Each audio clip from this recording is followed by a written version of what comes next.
quarta atividade que a gente fez, que é essa da zona costeira. Como esses biomas estão sendo destruídos? Aí você vai ter que voltar lá no texto, aí você vai ver que o ser humano, ele está construindo vários prédios nessas regiões, ele está desmatando, ele está retirando os seres vivos, ele está construindo, basicamente ele está modificando aquele ambiente com as suas construções e poluindo também. O que é a zona costeira? A zona costeira é uma transição entre o ambiente terrestre e o ambiente aquático. E ela tem os 3 tipos principais, que são costões rochosos, aí tem as dunas e as praias, e a gente tem outro que é o manguezal. Como as plantas do manguezal conseguem sobreviver?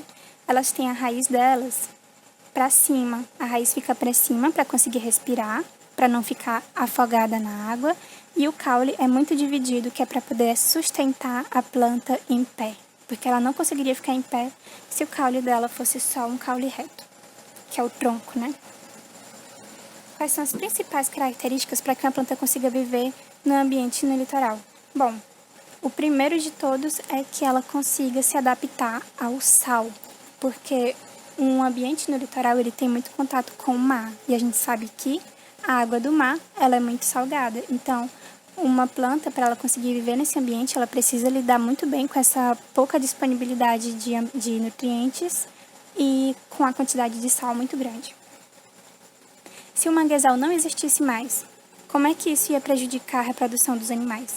Naquele texto eu falei para vocês que o manguezal ele é um ambiente onde alguns animais só conseguem se reproduzir naquele lugar. Então, se a gente não tivesse o manguezal, aqueles animais não conseguiriam se reproduzir e eles iam morrer.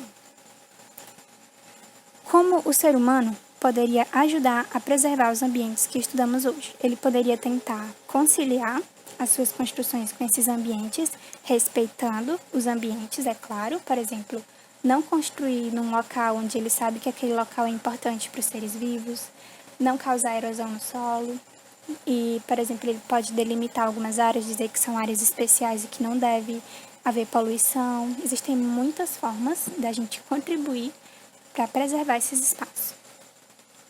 Em qual desses 3 ambientes os seres vivos sofrem mais com a quantidade de sal na água?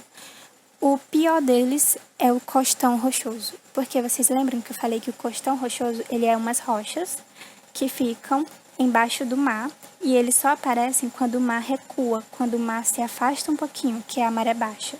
Então esse ambiente ele está sempre ali perto da água do mar. Às vezes ele está coberto pela água do mar, então os seres vivos que moram ali, eles têm muito mais contato com essa água do que todos os outros ambientes que a gente estudou. E a quinta atividade que a gente fez, que foi essa daqui. Então vamos lá. Quais são as ameaças aos ambientes costeiros? As ameaças aos ambientes costeiros são aquelas redes de pesca que eu falei para vocês, que são redes que saem arrastando tudo no chão do mar. Então elas arrastam peixes, arrastam conchas, elas arrastam tudo que elas veem pela frente, que são as redes de arrasto. Também tem a pesca fora de controle que as pessoas fazem, tem a poluição na água, que a gente joga agrotóxicos, joga esgoto na água, isso também contribui. Tem, por exemplo, também o petróleo, quando algum navio está carregando petróleo e ele, por acaso, tem vazamento, aquele óleo ele vai machucar os peixes que não vão conseguir respirar, ele vai machucar as aves também, que vão morrer afogadas. Também temos a chuva ácida, que a chuva ácida ela é o resultado da poluição que a gente tem na cidade. A poluição que a gente tem no ar, essa poluição ela vai se transformar em nuvens e essas nuvens vão chover em cima da água. E por isso ele vai causar essa poluição. Por que é que os recifes de corais estão ficando brancos e morrendo? Como eu falei para vocês, essa poluição ela está matando as algas. E as algas elas são muito amigas dos recifes de corais. Os corais eles só são coloridos porque eles têm algas.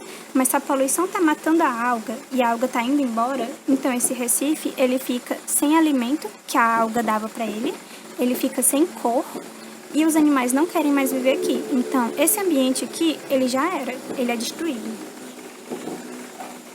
Porque no ambiente aquático existe mais vida onde a água recebe mais luz do sol. Porque, como eu tinha falado para vocês, a base da vida na água é por causa das algas. As algas, elas são como se fossem as plantas do ambiente aquático. Elas pegam a luz do sol e fazem energia e fazem alimento. E aí todos os seres vivos vão se alimentar disso. Onde tem mais luz do sol é onde tem mais algas. Então, é onde tem mais energia, mais alimento. Por isso que os seres vivos gostam de ficar aqui. Lá no fundo do mar é muito mais difícil.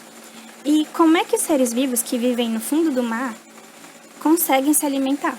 Como eu tinha falado para vocês, essa comida que está aqui na parte de cima, ela vai caindo, e uma hora ela chega lá embaixo. Então eles comem esses restinhos que vão caindo lá de cima, eles recebem esse alimento. E é assim que eles sobrevivem lá no escuro. Na água, existem 3 tipos de seres vivos: nécton, bentos e plâncton. Qual desses 3 é o responsável por produzir a maior parte da energia que vai alimentar os seres vivos?